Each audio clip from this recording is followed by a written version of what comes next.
Magandang hapon po sa ating lahat. Narito ang weather update sa araw ng Sabado, January 6, 2024. Wala tayong binabantayang anumang low pressure area o bagyo sa loob at labas ng ating Philippine Area of Responsibility, pero meron tayong tatlong dominant na weather system na nakakaapekto dito sa ating bansa. Una na dito ang Northeast Monsoon or ang hanging amihan na patuloy na umiiral dito sa malaking bahagi ng Luzon. Asahan natin makakaranas ng maulap na panahon na may mga mahihinang pag-ulan dito sa Cagayan Valley, Kalinga, Apayao, Mountain Province, Ifugao, pati na rin dito sa Aurora. Yung easterlies naman natin or yung mainit na hangin na nanggagaling sa dagat Pasipiko ay patuloy na umiiral dito sa malaking bahagi ng Visayas at kabuuan ng Mindanao. Asahan natin makakaranas ng maulap na panahon na may mga kalat-kalat na pag-ulan dulot ng easterlies dahil makikita natin dito sa satellite imagery may mga kumpol na kaulapan, kaya asahan natin makakaranas ng mga pag-ulan dito sa Caraga at Davao Region. Samantala dahil sa northeast monsoon which is malamig na hangin at easterlies mainit na hangin, yung salubungan nitong dalawa ay nagre-resulta sa tinatawag nating shear line. Makikita din natin sa satellite imagery mayroon mga kumpol ng kaulapan dito sa eastern section ng Southern Luzon at Visayas.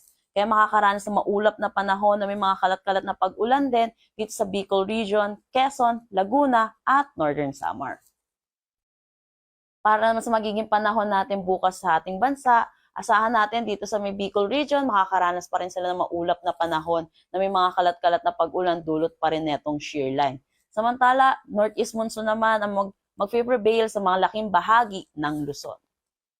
Sa Metro Manila, maglalaro ang temperatura between 23 to 31 degrees Celsius, Lawag 23 to 31, Tugigaraw 22 to 29 degrees Celsius. Para naman sa Baguio, 16 to 24 degrees Celsius, Tagaytay 22 to 29 degrees Celsius at Legazpi 25 to 29 degrees Celsius. Para naman sa nalalabing bahagi ng ating bansa, asahan pa rin natin yung eastern section pa rin ng Visayas ay makakaranas pa rin ng maulap na panahon na may mga kalat-kalat na pag-ulan dulot pa rin ng shear line. Para naman sa nalalabing bahagi ay asahan natin magiging maaliwalas ang panahon pero hindi mawawala ang mga tsansa ng isolated rain showers at localized thunderstorm lalo na sa hapon at sa gabi.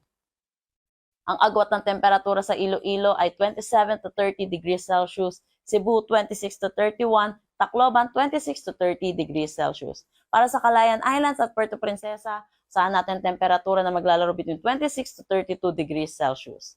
Sa Cagayan de Oro 24 to 31, Zamboanga 24 to 32 at Davao 25 to 32 degrees Celsius. Wala tayong nakataas na anumang gale warning sa anumang seaboards ng ating bansa. Dako naman tayo sa magiging panahon natin sa susunod na 3 araw sa mga piling syudad ng ating bansa.